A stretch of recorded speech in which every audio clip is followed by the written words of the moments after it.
Chin Shu fell asleep in class and woke up to a world where monster contracts mattered more than ordinary grades.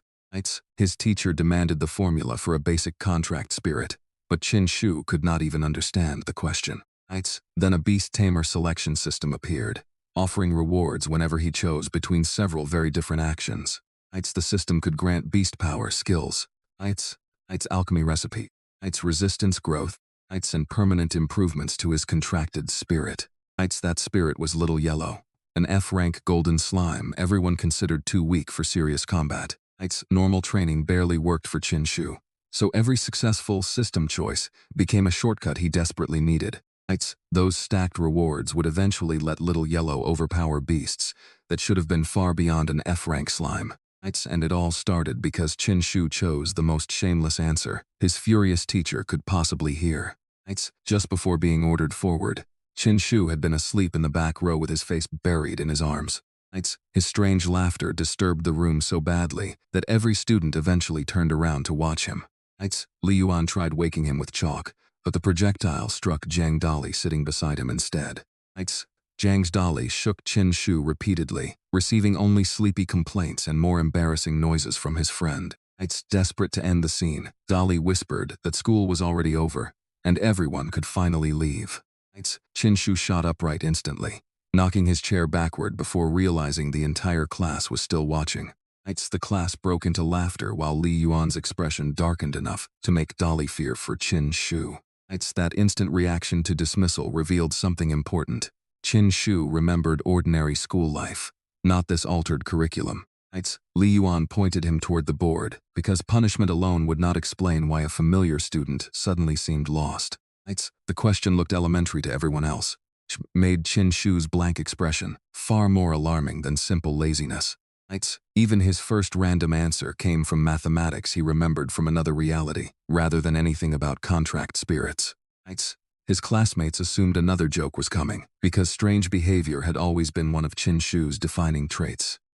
Dolly defended him afterward by claiming extraordinary bravery, though everyone else expected Li Yuan to destroy him in private. The office summons therefore felt less like discipline and more like a test of whether Chin Shu had genuinely changed. Li Yuan noticed the confusion was real, despite Chin Shu trying to hide it behind jokes and exaggerated confidence. That observation was why the teacher eventually chose rest over punishment, even after being publicly challenged in class. Chin Shu left campus relieved, but the familiar streets outside only made the rewritten history more unsettling. Technology still resembled his remembered world, which gave him one reliable tool for researching everything that had changed. Teacher Li Yuan had caught him sleeping and demanded an answer before throwing him out of the classroom. Chin Shu searched his memory, but the familiar math class he remembered seemed to have disappeared while he slept. The board now contained beast-taming theory, and every student around him acted as though it were completely normal. With no useful answer, Chin Shu guessed an old mathematics phrase from his previous understanding of the world. Li Yuan nearly exploded, and Chin Shu begged for a multiple-choice question instead of another open response.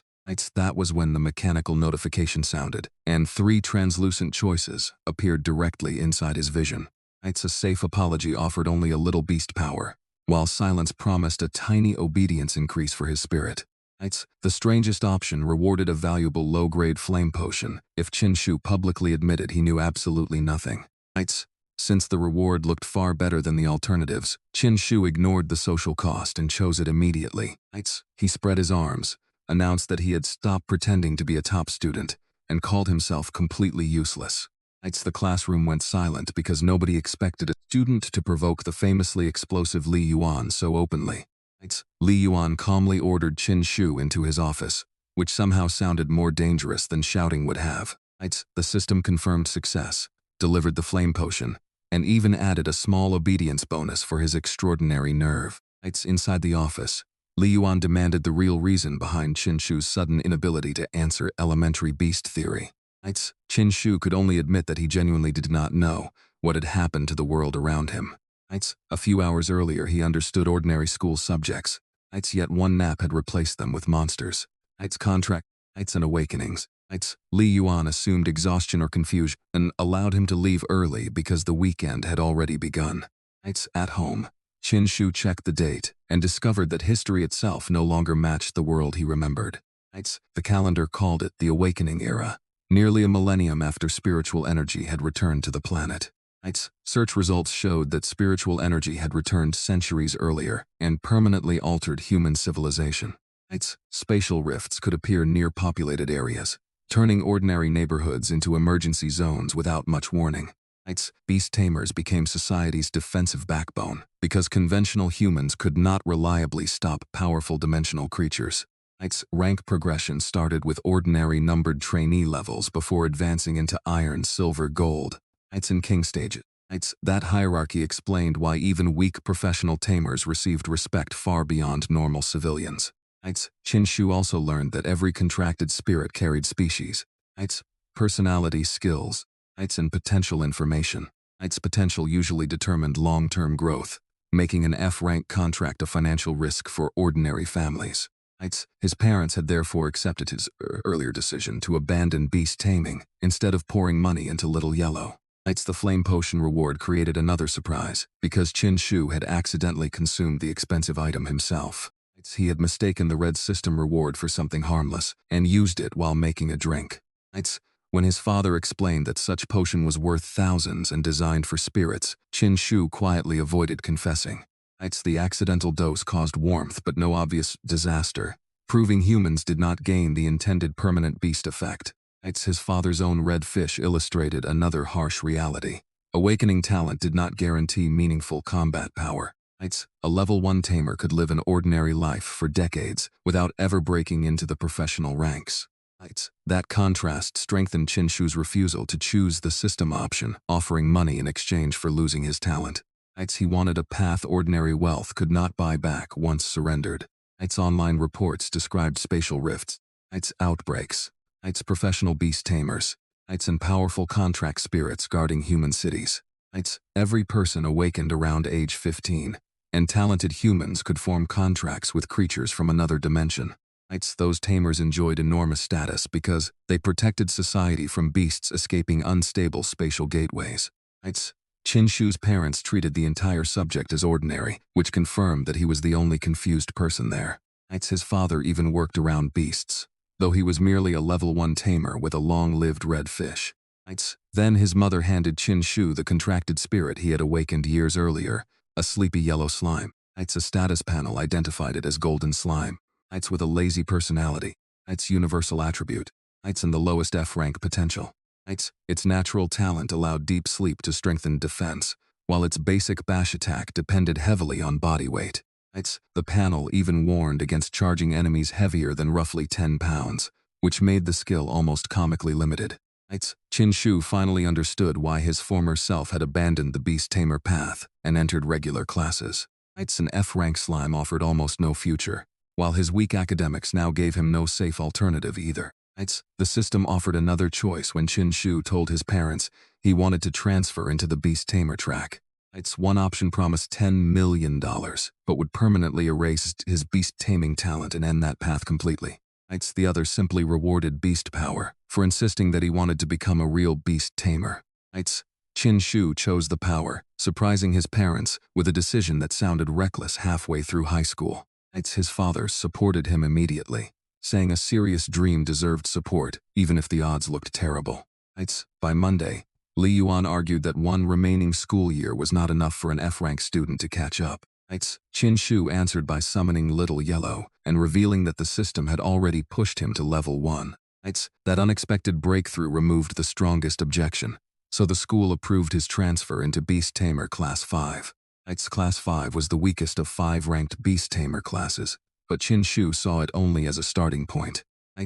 His new teacher, Fong Su, warned that the elite Class 1 contained students whose spirits started around D rank or higher. Chin Shu accepted the placement because one system choice had already saved months of normal cultivation. The first day showed him how seriously these students treated strength, rankings, and the future college entrance exam. The transfer also changed Chin Shu's daily priorities because Beast Tamer students trained differently from ordinary academic classes. Their written subjects still mattered, but cultivation level and contracted beast performance carried far greater weight. Students stayed after lessons to meditate voluntarily, because missing one breakthrough could ruin future university options. Families paid tuition, beast potions, training fees, and equipment costs, long before professional earnings ever began. Chin Shu saw classmates from modest homes treating every school resource as something their parents had sacrificed to provide. Wealthier students trained just as hard, because expensive advantages meant little if competitors used them better. Class 5 had the fewest resources and weakest average strength, creating constant pressure from higher-ranked classes. Wang Ming's warning therefore came from responsibility, not hostility toward the newly transferred student. He feared Chin Shu's reputation for nonsense would distract classmates already struggling to keep up. Once Chin Shu promised not to sabotage their study environment, Wang Ming immediately offered protection against outside bullying. That exchange gave Chin Shu his first real connection inside the new class. It also made the later sight of Wang Ming's bruised face feel personal rather than merely entertaining. Before that conflict, Chin Shu spent an entire evening attempting textbook meditation with no meaningful result. He repeated the breathing and sensing method until frustration replaced enthusiasm. The failure showed that his fast level 1 breakthrough came entirely from the system reward, not hidden natural genius. Without new choices, his progress could stall for months like any other low-talent student. That realization drove him into the city, searching for resources and situations likely to trigger more system decisions. He began treating ordinary errands as possible opportunities because the system reacted to social choices as often as combat. Class monitor Wang Ming confronted him after school, not to bully him, but to protect the class study environment. Chin Shu had expected fists and threats, yet Wang Ming only demanded that the newcomer stop distracting everyone. Wang Ming even promised to help if students from stronger classes tried to target Chin Shu unfairly. That strange kindness made Chin Shu realize Class 5 was weak by school standards, not filled with bad people. At home he attempted normal cultivation and spent hours trying to sense spiritual energy, with almost no progress. Rich families could buy potions and high-energy training environments, while ordinary students relied mostly on patience and talent. Chin Shu possessed very little natural efficiency, making the system far more valuable than traditional hard work. He visited Beast-Tamer General, a bright city department store filled with attribute potions he could barely afford. A clerk approached him, and the system immediately generated new choices based on how he handled the conversation. Buying everything carried a dangerous reward, while asking how to produce the potions offered a small defense increase. Chin Shu chose the practical question because becoming an alchemist could solve both his money and resource problems. The clerk dismissed him, but the system still strengthened Little Yellow's defense and planted a serious business idea. On the ride home, Chin Shu heard a woman crying for help inside a dark alley. 2 armed men were cornering her, and direct intervention would have been suicidal for a level 1 student. The system offered rewards for leaving, fighting head-on, or stopping the crime without specifying how that had to happen. Chin Shu chose the third option and shouted dramatically enough to distract both criminals for a few valuable seconds. Then he immediately pedaled away while pretending to be someone else, refusing to become a heroic casualty. His bizarre interruption gave the woman enough time to escape toward the main road while calling the police. Because the crime had been stopped, the system awarded a skill book named Gigantification for Little Yellow. The skill allowed the slime to increase its size, temporarily, trading some speed for much greater weight and impact. At its current level, the upgrade still looked modest, but Chin Shu immediately saw how well it matched Bash. The following morning, he arrived exhausted, after spending the night researching whether alchemy could become a realistic career. His research revealed that professional alchemists normally needed advanced education, licensing, and years of specialized training. At Beast-Tamer General, even basic attribute potions sat behind price tags that would consume months of family income. Frost, and strength bottles promised only modest improvements, making high-level development frighteningly expensive. The system's shopping choices also revealed that rewards could modify Little Yellow directly without requiring traditional resources. Chin Shu rejected the option, demanding he pretend to buy the entire store because the warning explicitly described serious risk. His alchemy question earned only a small defense increase, but it changed how he viewed the potion market. If manufacturing remained manual, successful alchemists were effectively controlling a bottleneck every serious tamer depended upon. The alley incident later taught him another lesson about system wording. Completing an objective did not require obvious methods. The option said stop the crime, not defeat both criminals in hand-to-hand combat. Chin Shu exploited that distinctions, creating confusion instead of challenging knives with a level 1 body. He even shouted Zhang Dali's name during the intervention, so witnesses would remember someone else. The criminals hesitated long enough for their victim to reach a better lit street and contact authorities. That outcome satisfied the system because the immediate danger had genuinely ended. Gigantification then converted Little Yellow's greatest limitation, low mass, into a stat Chin Shu could deliberately develop. The skill's speed penalty seemed serious until Chin Shu realized ambushes and falling attacks did not require long pursuits. From that point forward, body size became part of his combat strategy, rather than a cosmetic feature. The system had given an F-rank slime a path its natural species should never have possessed. That dream seemed dead until Fong Su called him into the office over a disastrous written test. Chin Shu initially thought he had scored 91 because he was holding the paper upside down. The real score was 16, leaving him dead last by an embarrassing distance from the next lowest student. Fong Su demanded an explanation, and the system again presented several choices with very different rewards. A sincere apology offered faster cultivation, which meant little because Chin Shu could barely cultivate at all. Another choice offered beast power, but the strangest answer unlocked basic alchemy and the strength potion recipe. Chin Shu stared at his teachers and solemnly argued that there was no mud anywhere inside the school. Fong Su threw him out and ordered punishment work, while Chin Shu quietly celebrated the knowledge entering his mind. He now understood the complete process for producing low-grade strength potion without attending an alchemy university. The system's alchemy interface promised perfect execution and reduced material consumption once the ingredients were available.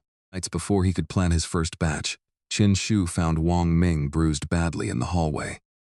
The strength potion recipe arrived with complete ingredient ratios, processing order, temperature control, and failure prevention knowledge. Chin Shu did not merely memorize instructions. The information felt integrated enough for practical use immediately. That made the school punishment irrelevant, compared with the value of what Fong Su's anger had accidentally triggered. When he saw Wang Ming afterward, his instinct was to summon Little Yellow, even though school rules prohibited hallway deployment. Wang Ming stopped him before that impulsive response created a disciplinary problem bigger than the original bullying. Zhang Yi openly admitted taking the Beast Pearl through a wager because stronger classes treated Class 5 as easy income. Monthly pearls accelerated cultivation, so repeatedly losing them created an even wider gap between strong and weak students. Xiao Bing's challenge was therefore about resources, pride, and breaking a cycle that kept Class 5 permanently behind.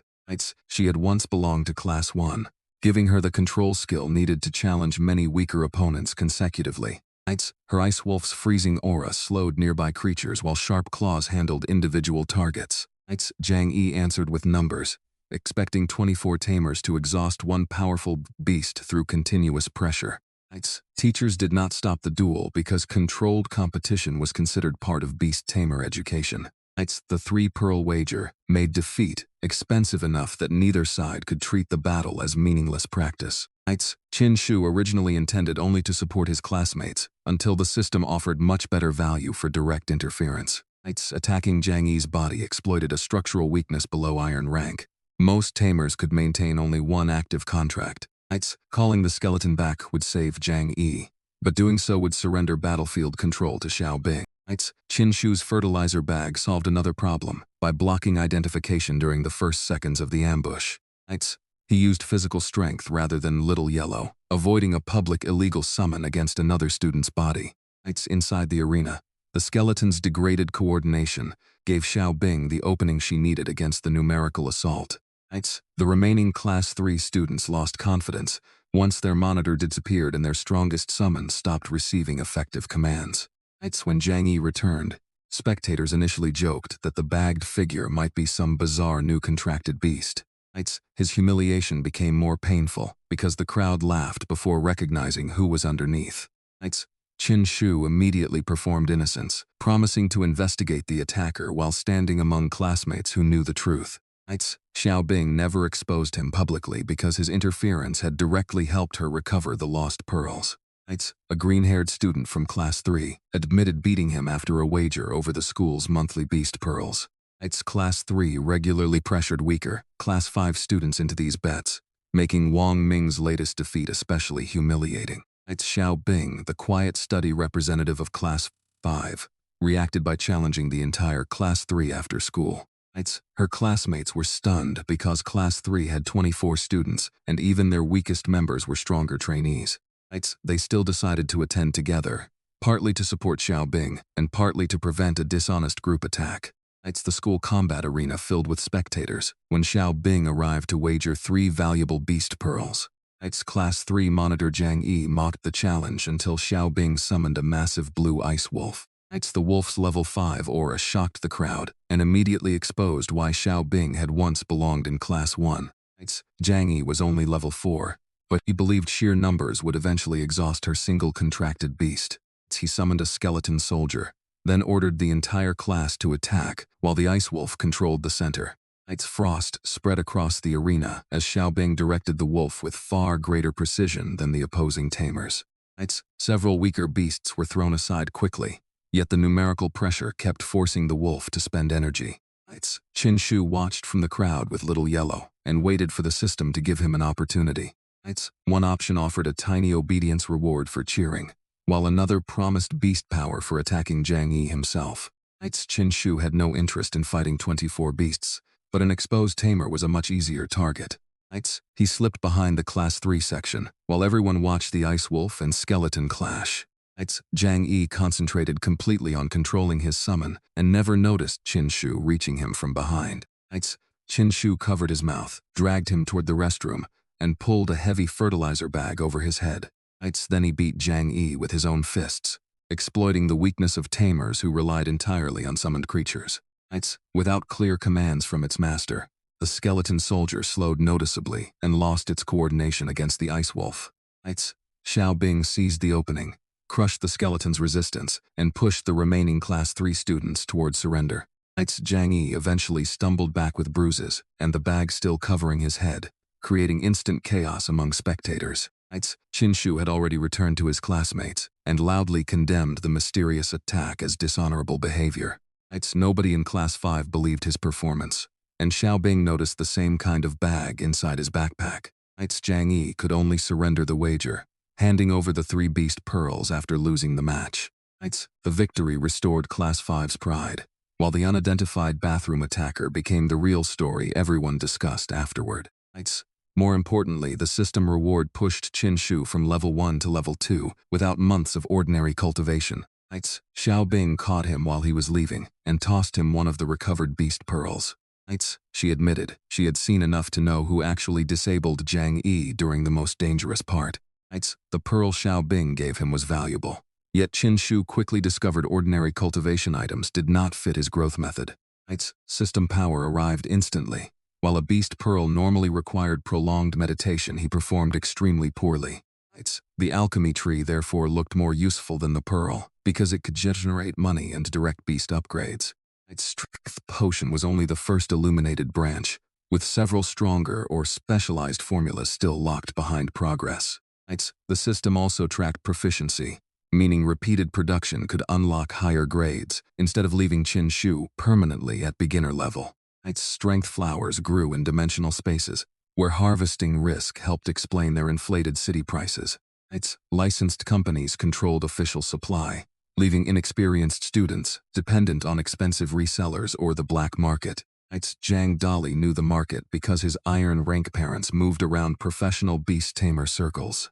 At the gate, however, family knowledge did not substitute for a qualified escort physically present beside him. After insulting the guard for a system reward, the 2 boys ran far enough that entering by force became impossible anyway. Their failed approach left them hungry, leading them into a strangely named noodle restaurant near another entrance.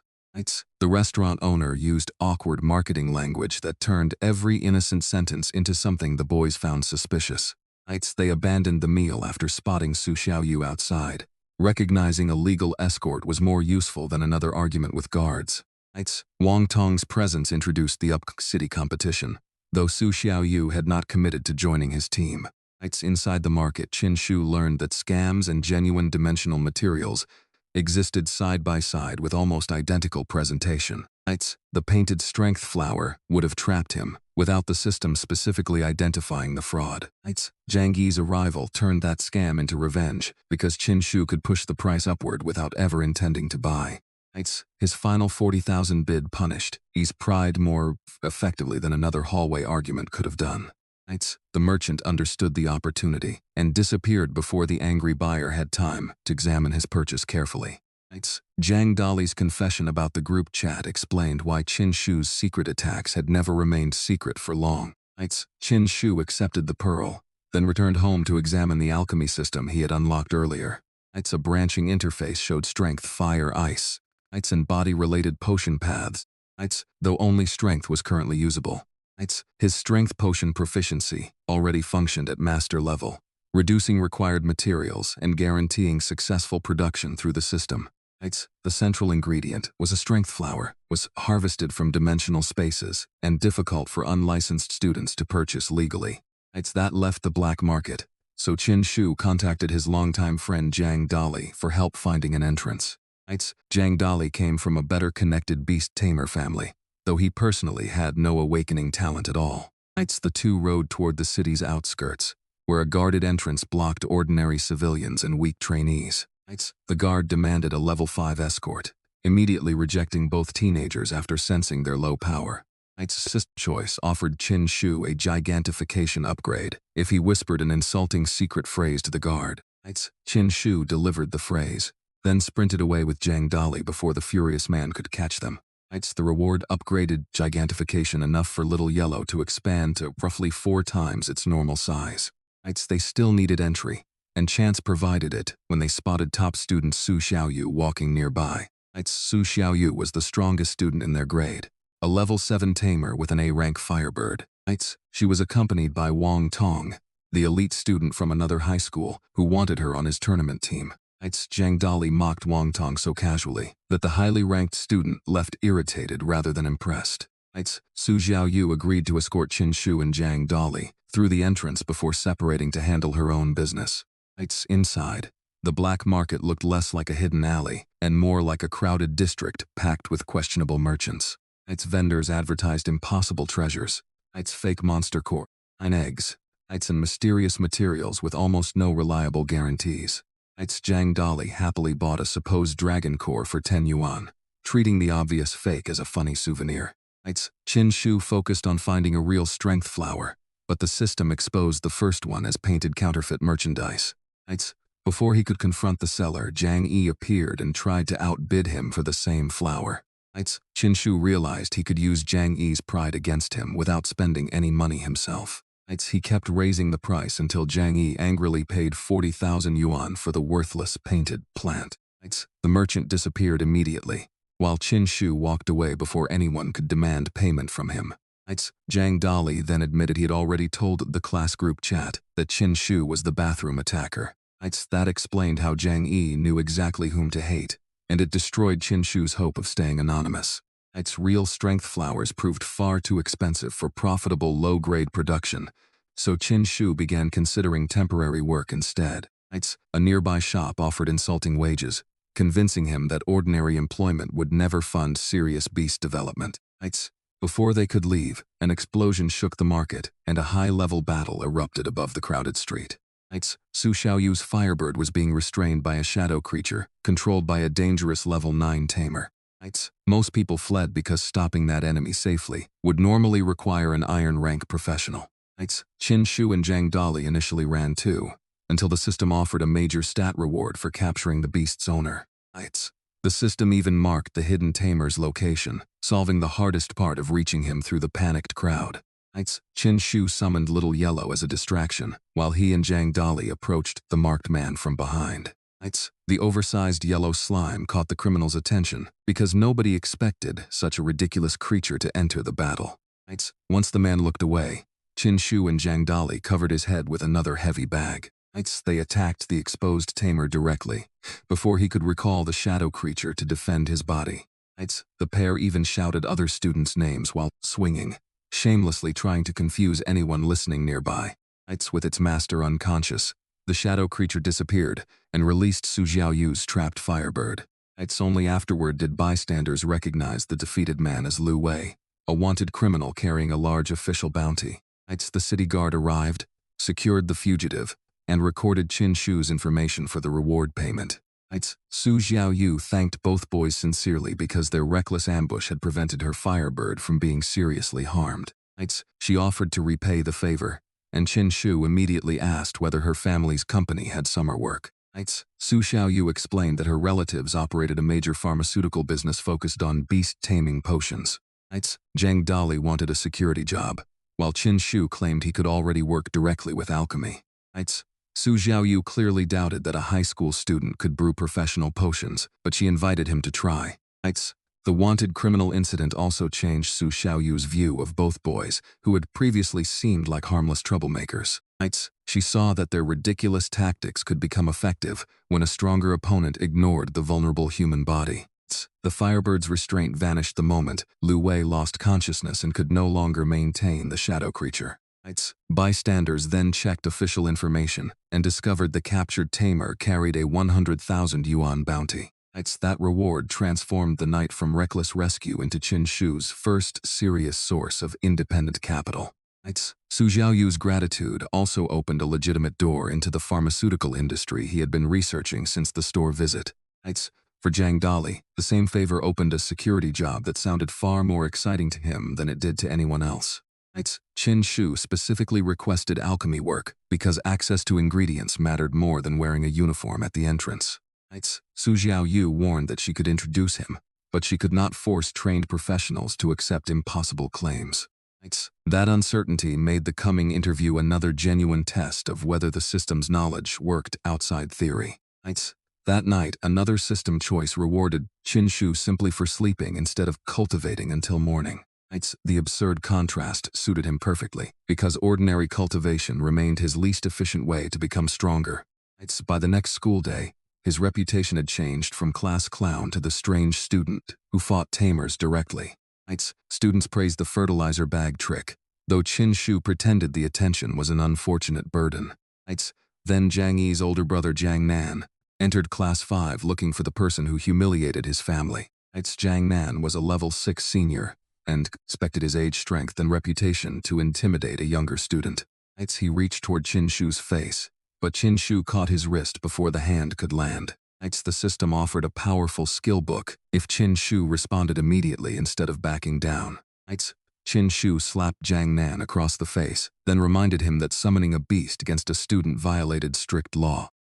Another slap followed before Zhang Nan understood that physical intimidation worked poorly against someone larger and completely shameless. With classmates ready to report any illegal summoning, Zhang Nan finally retreated rather than risk intervention from the Spirit Bureau. Fong Su arrived after the worst of it and demanded to know why a senior had left his room bruised. Chin Shu claimed Zhang Nan had become emotional while asking questions and repeatedly struck his own face against Chin Shu's hand. The explanation was ridiculous, but Fong Su knew the senior had started the confrontation and allowed the matter to end. The system then gave Little Yellow a new skill, called Unstoppable Body, from the promised Heavenly Tyrant skill book. For short periods, the slime could now ignore control effects from beasts around the same level. Little Yellow possessed Bash, improved gigantification, and Unstoppable Body, despite beginning as an F-rank spirit. That combination convinced Chin Shu that the system could overcome limitations everyone else treated as permanent. Soon afterward, Fong Su announced the final exam rewards, including rare beast pearls and a valuable spirit pill. The top 30 students would receive resources, while the number 1 student would receive the rarest prize. Class 5 showed little excitement because Su Xiaoyu already stood at level 7, and Xiao Bing was their only elite contender. When Fong Su threatened to remove Chin Shu for another terrible cultural result, the system offered academic knowledge as a reward. Chin Shu chose the option that asked whether Class 1 was finally preparing to recruit him.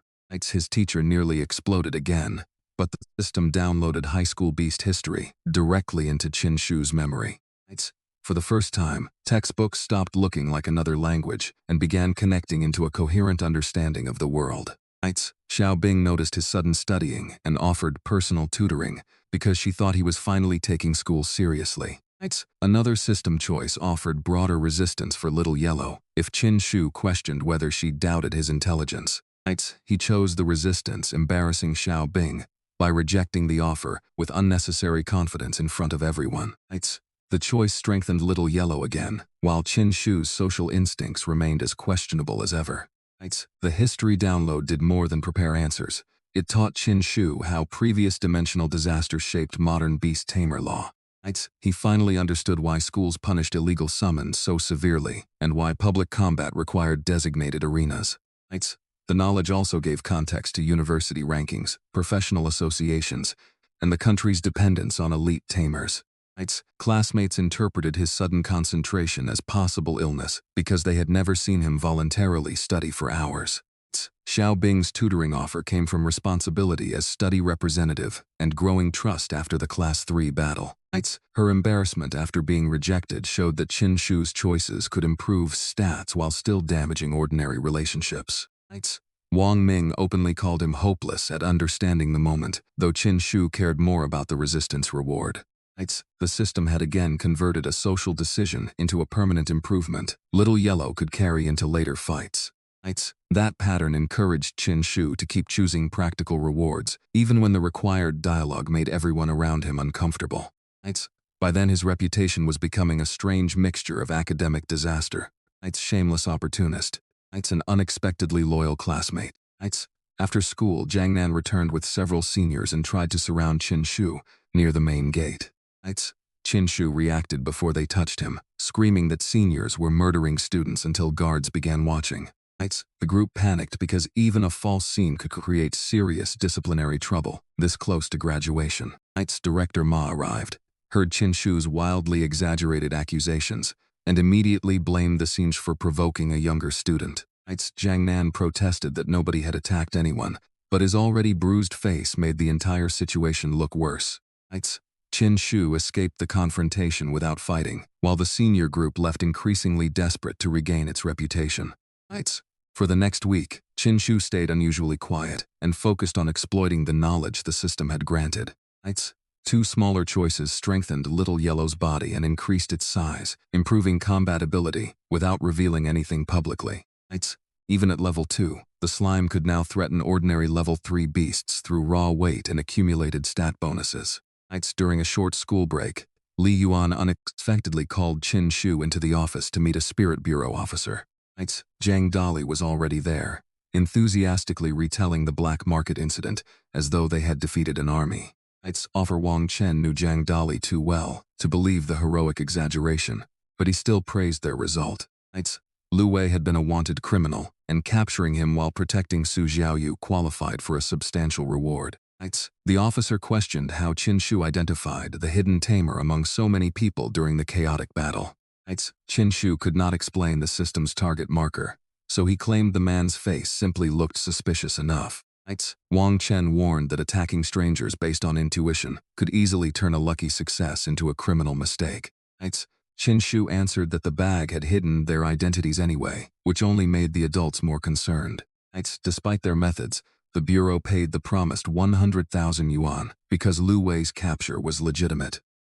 Zhang Dali cared more about public recognition and immediately asked whether their names would appear in citywide news. Wang Chen refused, explaining that the fugitive was dangerous but not important enough for a major public announcement. The gate incident mattered because Jiang Nan had originally expected a private intimidation session, not an audience of school staff.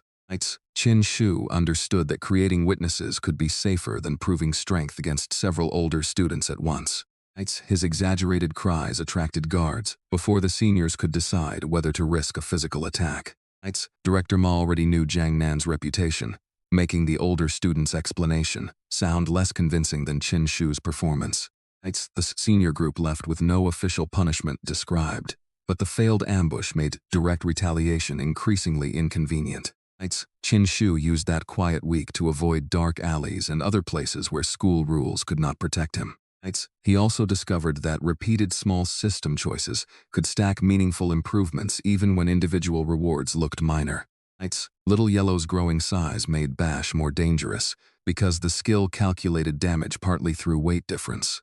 The slime's defensive rewards also let it survive risks that would overwhelm a normal creature with the same F-rank potential. Chin Shu still avoided advertising those gains because hidden information made future opponents plan around the wrong assumptions. When the Spirit Bureau officer arrived, Chin Shu initially worried the black market ambush had created legal trouble. Jiandali's relaxed conversation with Wang Chen quickly revealed the visit concerned the bounty rather than punishment. Wang Chen belonged to the same adult network as their families, so he knew both boys well enough to distrust dramatic storytelling.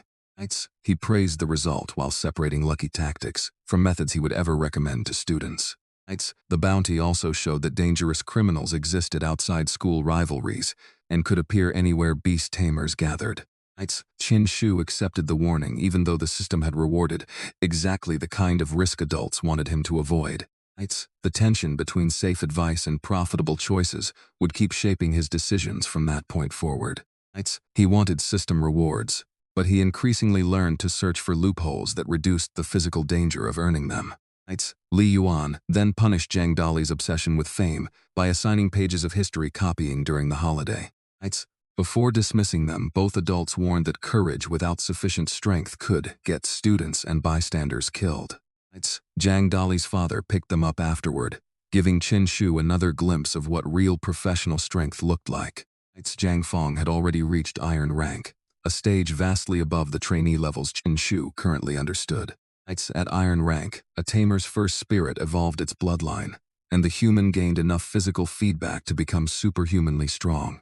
Iron rank Tamers could also form a second contract, making them qualified to lead teams into dangerous dimensional spaces.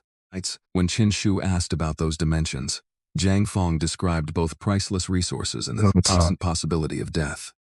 That warning mattered because nearly every rare ingredient Chin Shu needed ultimately came from the same dangerous places. Later that evening, Chin Shu exchanged messages with Fong Si, an older neighborhood friend studying at an elite academy. Fong Si had once dominated their high school with exceptional S-rank spirits and an explosive personality. She offered to deal with anyone bullying Chin Shu or Jiang Dali when she returned during summer break.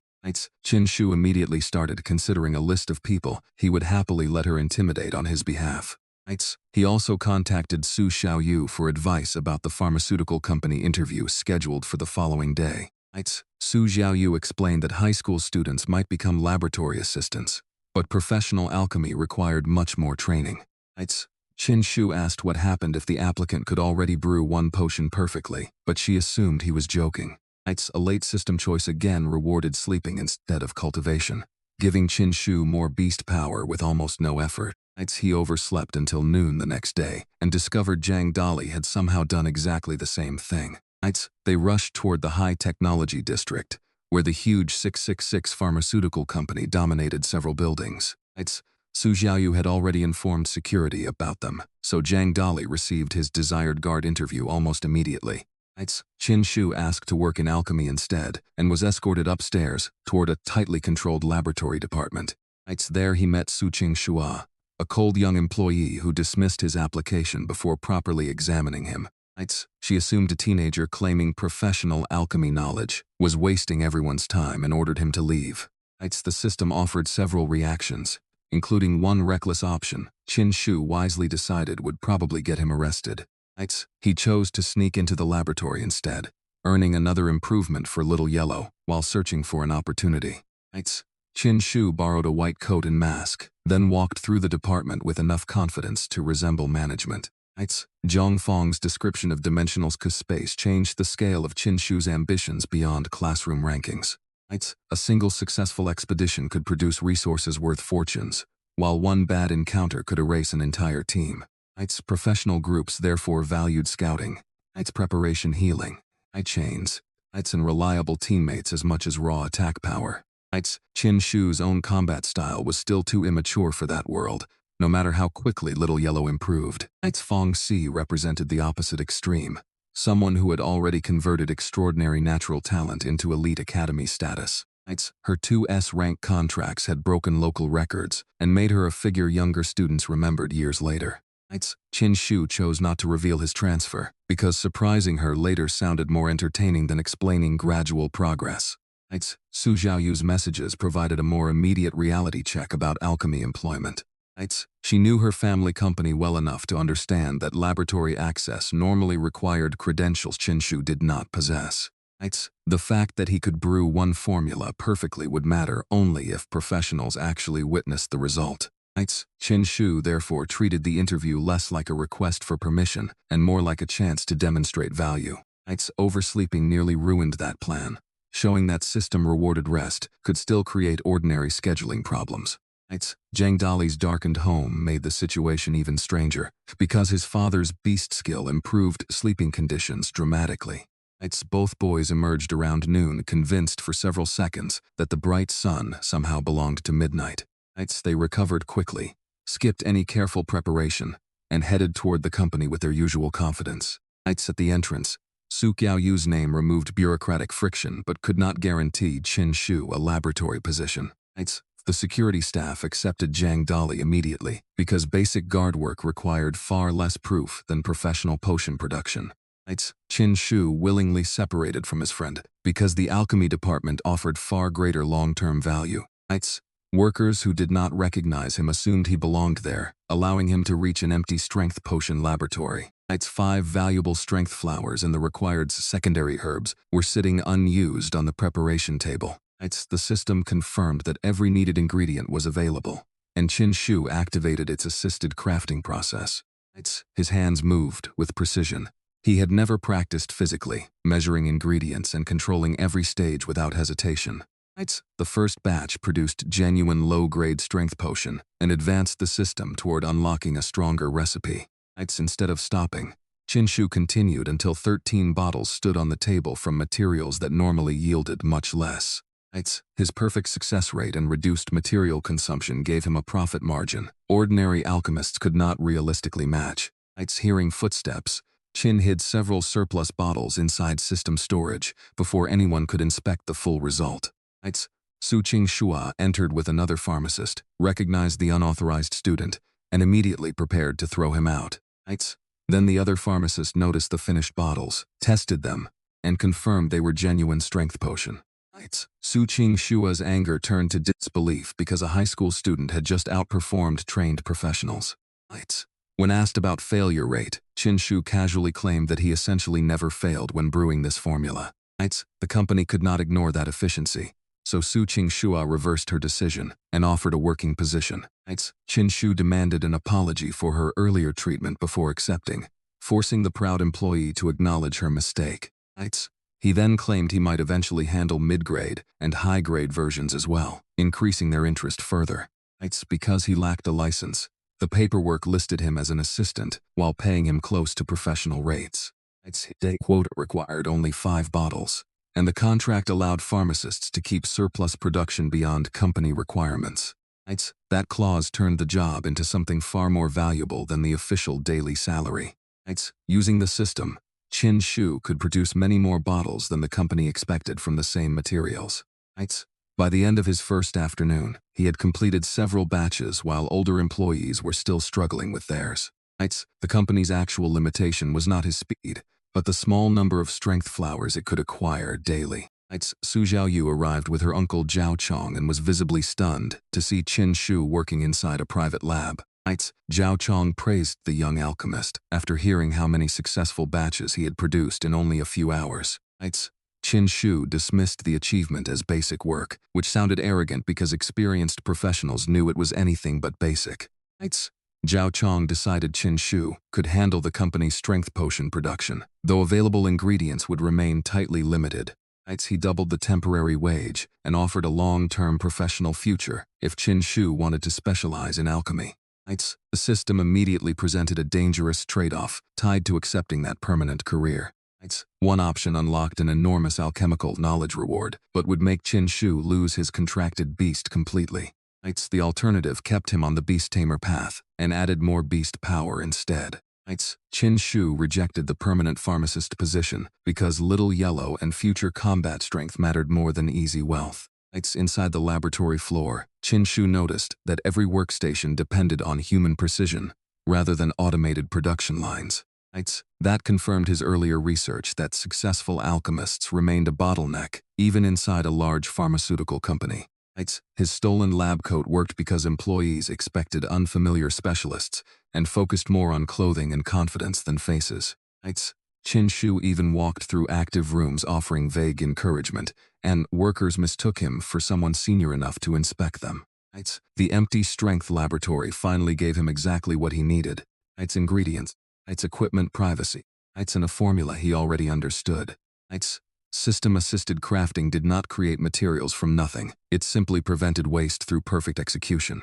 That distinction explained why his output stayed limited by strength flower supply, despite extraordinary efficiency. The first successful batch also advanced an internal progress counter toward the next strength potion grade. Chin Shu deliberately hid part of the output because revealing 13 bottles at once would raise more questions than 6 already did. Su Qingxua initially cared more about the unauthorized entry than whatever story Chin Shu told about an interview. The second pharmacist changed everything by recognizing the potion's color, aroma, and consistency as genuine professional work. Once quality was confirmed, the company had a financial reason to reconsider every assumption about Chin Shu. His demand for an apology was unnecessary for employment, but the system era had made him increasingly comfortable exploiting leverage. Su Qingxua apologized because losing a highly efficient alchemist would be more embarrassing than admitting the first judgment was wrong. The contract surplus clause existed to reward skilled pharmacists who could stretch materials without reducing official company output. Most employees gained only a modest bonus from that rule, while Chin Shu's system turned it into the real source of profit. Zhao Chong understood the economics immediately and treated Chin Shu's strange personality as a manageable cost of exceptional productivity. Su Xiaoyu, meanwhile, had to reconcile the unreliable class clown she knew with a laboratory result experienced adults respected. That shift made their relationship more balanced because Chin Shu finally possessed expertise she genuinely lacked. Zhao Chong respected the ambition and kept the temporary arrangement open, recognizing Chin Shu was still enormously profitable. Afterward, Su Xiaoyu asked where he had learned such precise alchemy at such a young age. Chin Shu answered with an absurd story about a golden dragon selling him a priceless secret manual for $10. Su Xiaoyu followed the story seriously for several seconds before realizing he was wasting her time. Zhang Dali appeared in his new security uniform and immediately claimed he had been the dragon from the story. Su Xiaoyu escaped before listening to another sentence, leaving both boys pleased with their own terrible joke. At home, Chin Shu finally showed his parents the 100,000 yuan bounty from the Spirit Bureau. His father cared far more about the danger behind the money than the reward itself. Both parents warned him never to challenge a murderer casually, then unexpectedly refused to take any of the cash. They told Chin Shu to spend it on beast-taming resources instead, which made him wonder about his family's finances. Jiang Feng's respectful relationship with Chin Shu's father also suggested there was more history than Chin Shu currently understood. He chose not to press the issue and instead opened system storage to examine his growing potion inventory. 40 low-grade strength potions were available, enough to test how quickly money could convert into Little Yellow's combat stats. Each bottle gave a small permanent strength increase, so Chin Shu fed the entire stock to his slime. Little Yellow swallowed everything happily and gained roughly 20% permanent strength before reaching resistance to that potion grade. Further improvement would require mid-grade potions, preventing endless growth through the cheapest formula. The experience showed Chin Shu why wealthy families dominated beast-taming, even when two students had similar natural talent. Upgrading strength, speed, defense, skills, and evolution materials could cost fortunes before a beast reached professional rank. Fortunately, Chin Shu's system let him manufacture part of that advantage instead of buying it at retail prices. Over the next several workdays, he produced more low-grade potion while progressing toward the mid-grade strength recipe. Once the required number of successful batches was reached, the stronger formula finally unlocked inside the alchemy interface.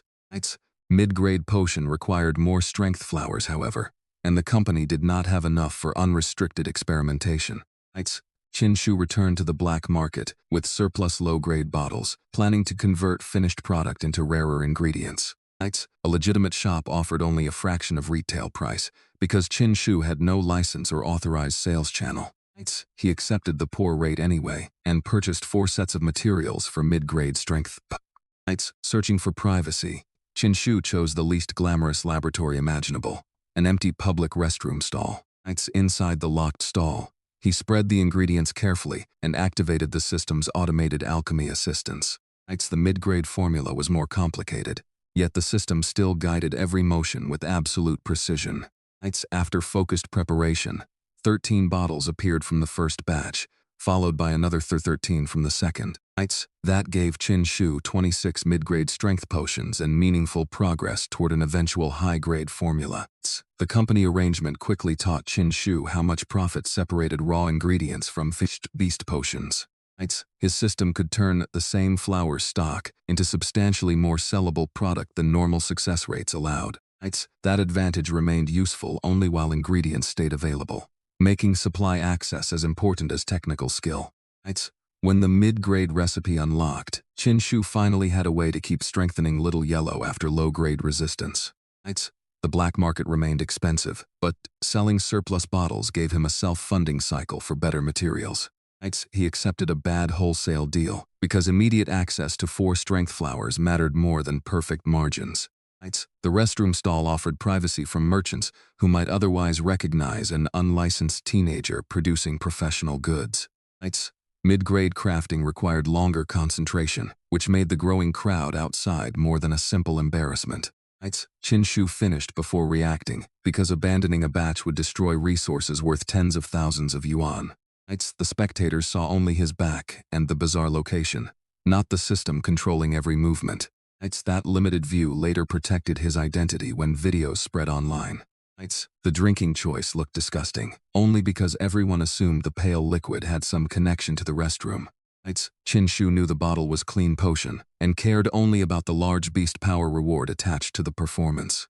Reaching level 3, after drinking, it proved again that the selection system could reward social absurdity as effectively as battle. The viral footage created fame without useful professional credibility because viewers remembered the location more than the alchemy technique.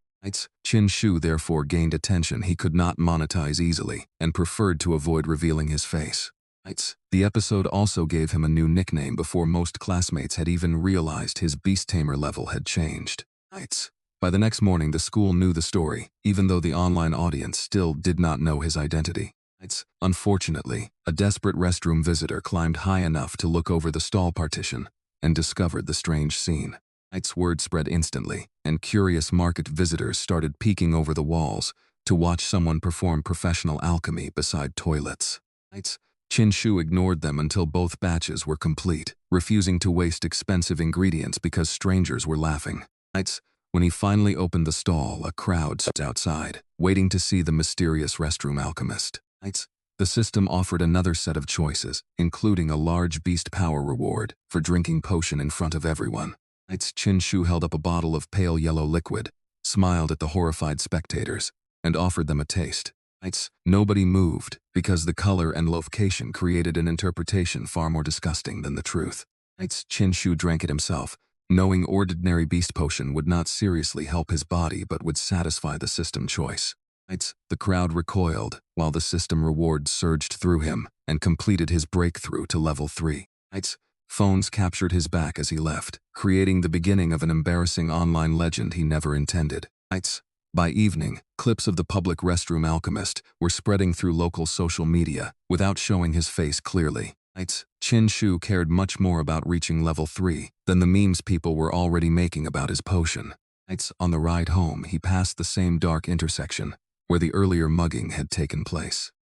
A black venomous snake suddenly launched from the shadows directly toward his throat. The attacker was Wu Yi, a low-talent level 4 tamer secretly hired by Jiang Yi to injure Chin Shu. Wu Yi expected an easy target because reports still described Chin Shu as a weak student with a useless slime. Chin Shu summoned Little Yellow, and the slime appeared far larger and stronger than the attacker expected. Its gigantification turned the golden blob into an enormous falling mass that slammed onto the fast but fragile snake. The level 4 beast specialized in speed and poison, leaving it poorly suited to surviving hundreds of pounds of direct pressure. Wu Yi recalled the injured snake before Little Yellow could crush it completely and tried to run. Chin Shu ordered bash, sending Little Yellow forward like a golden projectile before Wu Yi reached safety.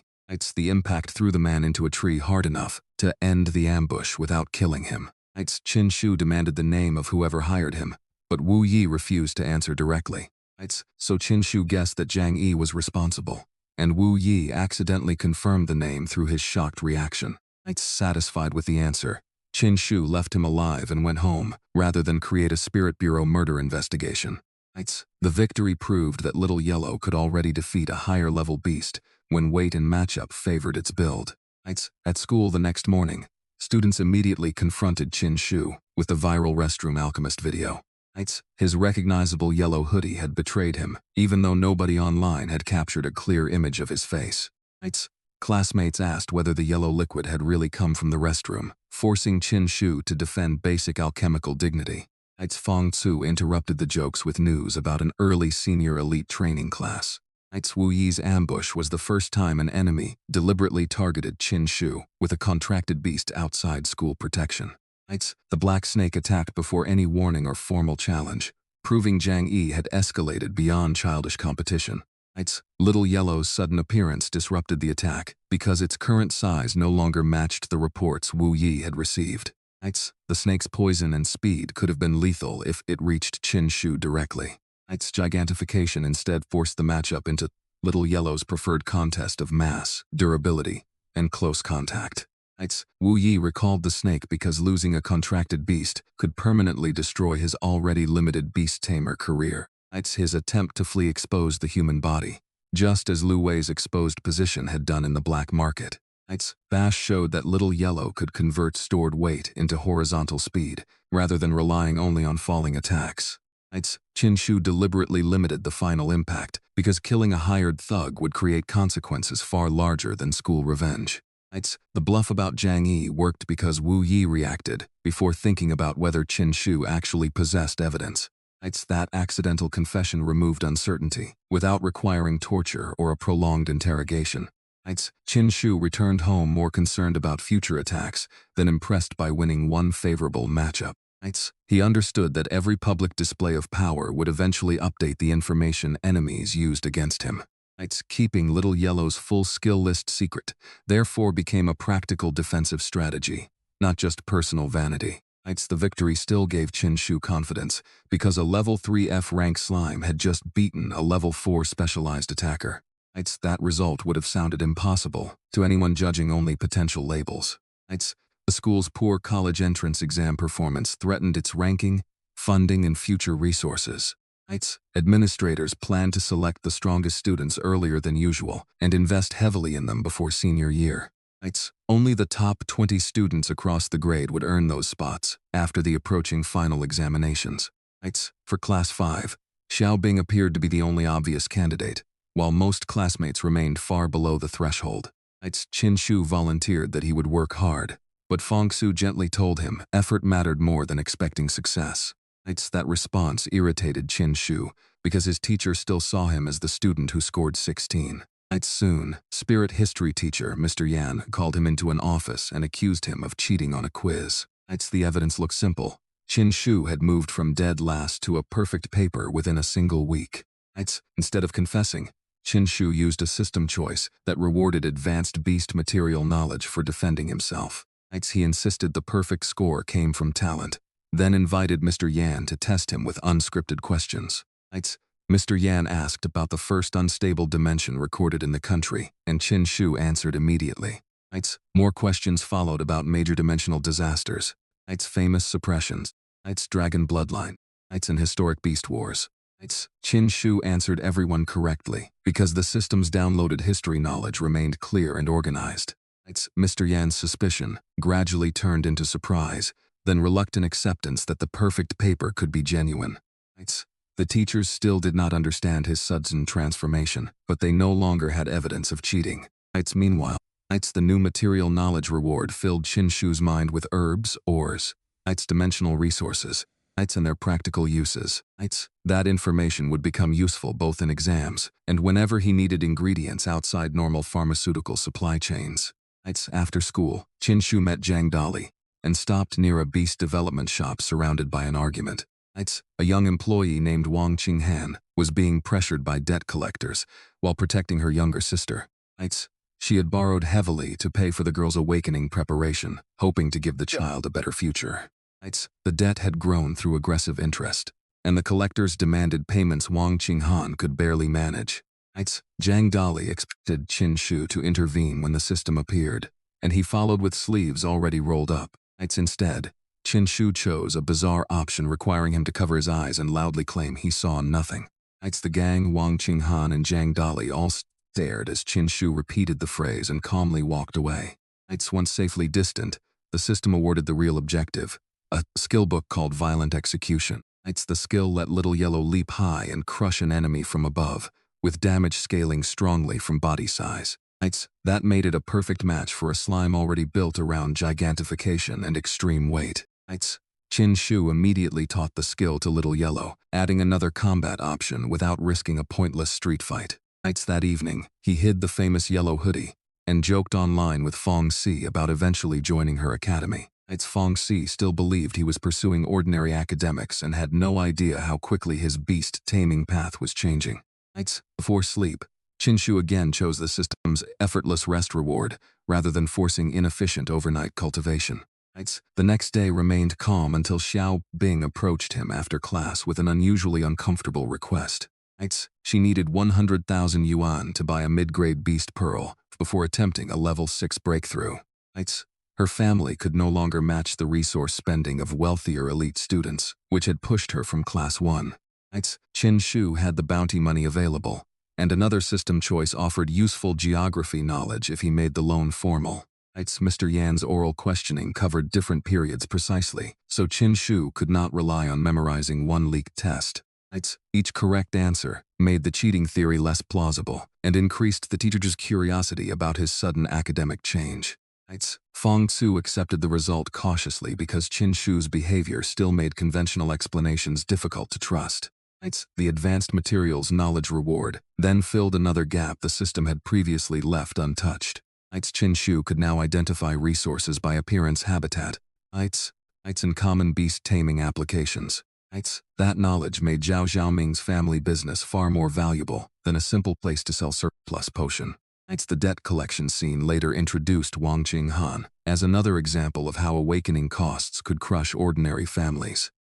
She had spent heavily on her younger sister's future because early preparation might improve the child's contracted spirit opportunity. The collectors knew her salary and structured repayment demands around taking almost everything she earned. Their threats sounded ridiculous in wording, yet the financial pressure behind them was real. Jiang Dali followed Chin Shu because he expected another reckless rescue similar to the black market incident. The system instead rewarded avoidance, proving that morally uncomfortable choices could still produce valuable combat growth. Violent execution matched Little Yellow even better than Bash because damage scaled directly with the slime's body size. The new skill also solved part of the flying enemy problem by giving Little Yellow a powerful vertical launch. Chin Shu had not yet faced a serious aerial opponent, but the tactical value was obvious immediately. He left Wang Qinghan's conflict unresolved because the selected system objective never required confronting the debt collectors. That decision showed the system did not automatically turn Chin Shu into a conventional hero. He remained focused on choices that improved his own survival and future strength. He agreed to lend the money with interest, which actually made proud Xiao Bing more comfortable accepting the favor. For additional amusement, Chin Shu demanded a long written essay praising him as part of the arrangement. He also returned the low-grade beast pearl she had previously given him because normal pearls were inefficient for his system-based growth. Xiao Bing signed the debt note and left for the black market, grateful despite Chin Shu's ridiculous conditions. 2 more weeks passed. Filled with smaller system choices. Private practice. Work. An increasingly complete academic knowledge. By the end of that period, Chin Shu reached level 4. and could no longer be dismissed as a weak trainee. His cultural scores had also risen enough to challenge students who had spent years at the top of the grade. The school's senior exam results arrived during the same period and confirmed that Nanjong No. 2 High had fallen badly. Fong Su warned that the next year's students would carry even greater pressure because the school needed a ranking recovery. With the final exams only a week away, Chin Shu's remaining concern was gaining enough power for the elite class cutoff. A new system choice appeared during self-study, offering the body-size potion recipe if he simply left the classroom. Chin Shu walked out immediately, accepting the strange behavior because the reward directly matched Little Yellow's combat style. The newly unlocked formula required rare giant fruit and could permanently increase a contracted beast's physical size. Passing the restroom, Chin Shu encountered former regular classmate Zhao Xiaoming with a badly bruised face. Zhao Xiaoming admitted that Zhang Yi and another Class 3 student had beaten him after an embarrassing accidental provocation. He asked Chin Shu for revenge, accidentally giving Chin Shu the opening he had been waiting to find. Chin Shu refused ordinary payment and instead requested an introduction to Zhao Xiaoming's family medicinal herb business. The family shop could legally obtain dimensional ingredients that Chin Shu could not purchase under his own name. That connection promised both a private supply chain and a better way to sell his surplus alchemy products. Chin Shu advised Zhao Xiaoming to involve adults when bullied, then headed toward the auditorium searching for Zhang Yi. The graduating seniors had returned for their final results, filling the hall while the principal delivered a long speech. Near the back, Chin Shu spotted Zhang Yi whispering with older brother Zhang Nan about scores and future university plans. Zhang Nan had earned a respectable result and expected to enter a strong beast-tamer university after graduation. The conversation shifted toward Chin Shu, revealing that Zhang Nan now suspected he had hidden his real strength.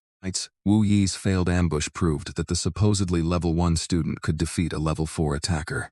Zhang Nan warned his brother that Chin Shu was dangerous, precisely because nobody knew how much power he actually possessed. Then Zhang Yi stood to use the restroom, creating exactly the isolated opportunity Chin Shu wanted. Chin Shu waited briefly before following with another familiar fertilizer bag visible inside his backpack. Zhang Yi noticed him only after it was too late to escape the cramped room. The bag covered his head, and Chin Shu began repaying the earlier attempt to hire Wu Yi against him. This time Zhang Yi managed to summon his skeleton soldier before being dragged completely out of position. Little Yellow answered with gigantification, dropping its huge body onto the skeletal beast and crushing its frame beneath the weight. Zhang Yi's confidence disappeared when his contracted fighter collapsed almost instantly against the supposedly useless slime. Chin Shu continued the personal beating until Zhang Yi could no longer maintain any meaningful resistance. As Chin Shu exited, he met Zhang Nan, arriving with 5 friends who had come looking for the missing younger brother. The system offered several escape choices, but the largest reward came from trying to befriend the 5 strangers. Chin Shu immediately wrapped an arm around the nearest senior and began speaking as though they were longtime friends. He invented shared memories, fake explanations, and enough confidence that the confused group started accepting his version of events. By the time Zhang Nan dragged his bruised brother from the stall, his own backup was laughing with Chin Shu. Zhang Nan nearly lost his mind watching the person who attacked his family socially absorb the group sent to confront him. Chin Shu insisted everything had been playful misunderstanding, even accusing Zhang Yi of exaggerating his injuries for attention. The seniors began walking away until Zhang Nan finally shouted loudly enough to break the strange spell of confidence. They returned and caught Chin Shu hitting Zhang Nan inside the restroom after another attempted restraint. Now completely furious, the seniors surrounded him, but Zhang Nan remembered how effectively Chin Shu weaponized public screaming. Instead of starting an illegal group beating, he challenged Chin Shu to settle everything through the school's official duel arena. Xiao Bing's request revealed why even talented students could fall behind when their families lacked enough money for breakthrough resources. Her level 5 strength was excellent, yet one stalled breakthrough could cost her a place in the elite training program. The promised interest preserved dignity because the transaction became a loan instead of charity between classmates. Chin Shu's request for a praise essay turned that practical arrangement into another example of his impossible personality. Returning the beast pearl also prevented a valuable resource from sitting unused inside his room.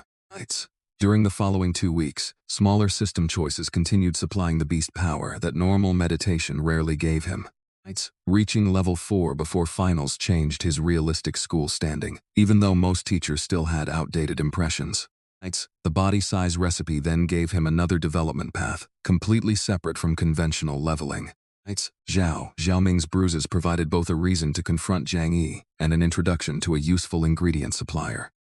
The auditorium placed Chin Shu close enough to hear the Jiang brothers discuss his hidden level without knowing he was behind them.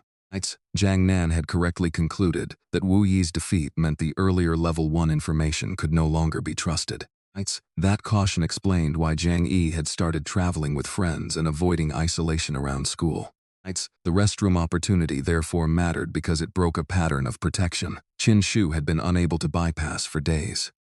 Jiang Yi's skeleton performed poorly against Little Yellow because the cramped room denied it space and the slime's weight shattered bone structure. Jiang Nan's 5 friends were not inherently loyal enough to resist a confident stranger feeding them plausible social cues. The brief deception worked only until visible evidence of the brothers' injuries forced the group to reconsider. Once the seniors returned, Chin Shu no longer had enough uncertainty to talk everyone out of confrontation. The official duel became the first conflict, where hiding behind school law was no longer an available solution. The challenge finally gave Jiang Nan a legal way to attack Little Yellow without risking immediate disciplinary punishment. He expected a decisive victory because his own level 6 combat beast stood far above an ordinary F-rank slime. The system offered Chin Shu a rare defensive talent if he accepted the duel and won. By then Chin Shu had quietly reached level 5, making the level gap dangerous but no longer impossible. He accepted, yet insisted on calling trustworthy witness, because Jiang Nan had already shown he fought dirty. For protection, Chin Sha connected Su Xiaoyu and asked her to meet them at the school's duel arena. Her level 7 strength and influential family made it far less likely that Jiang Nan's friends would interfere afterward. When Su Xiaoyu arrived, the senior group immediately became more cautious about anything beyond the official match. Jiang Nan summoned a cyan feathered hawk, a fast-flying beast perfectly suited to avoiding Little Yellow's heavy body. Su Xiaoyu recognized the matchup problem immediately because low-level flying beasts enjoyed a huge positional advantage. The reward behind the duel was a new talent, rather than temporary beast power, making the risk unusually attractive. Chin Shu also knew Jiang Nan's friends might interfere if the senior started losing, which explained the witness requirement. Su Xiaoyu responded quickly because the earlier black market rescue had created a genuine debt she still wanted to repay. Her presence did not make Chin Shu stronger, but it removed the most obvious path for the seniors to cheat afterward. The cyan feathered hawk's greatest advantage was not raw level alone, but total control of vertical distance. Little Yellow could become enormous, yet size meant nothing if every attack passed underneath a target that never landed. Jiang Nan opened aggressively because he wanted revenge before Chin Shu could reveal another strange trick. The hawk's repeated talon strikes caused real damage, even though Chin Shu intentionally exaggerated how serious it looked. Little Yellow's slime physiology helped it survive cuts that would cripple a more rigid creature. Chin Shu let the pattern continue because Jiang Nan needed to believe the battle had become completely one-sided. That deception relied on Little Yellow's obedience, which had steadily increased through earlier system choices and daily bonding. The slime understood the mental commands well enough to remain passive while taking several painful hits. Su Xiaoyu interpreted the surrender as genuine because Chin Shu made no visible move to recall his spirit. Jiang Nan's decision to continue attacking after surrender exposed exactly how badly revenge had distorted his judgment. The finishing dive finally forced the hawk into a predictable straight line, close enough for Little Yellow to reach. Violent execution supplied the vertical acceleration, while gigantification multiplied the weight only after Little Yellow was already airborne. Combining the two skills prevented the usual speed penalty from mattering until the moment of impact. The tactic was not simply stronger than the hawk, it specifically transformed the bird's dive into a trap. Once pinned, the flying beast lost every advantage that had controlled the first half of the duel. The crowd therefore watched a matchup reversal created by timing and skill interaction, rather than a sudden unexplained power increase.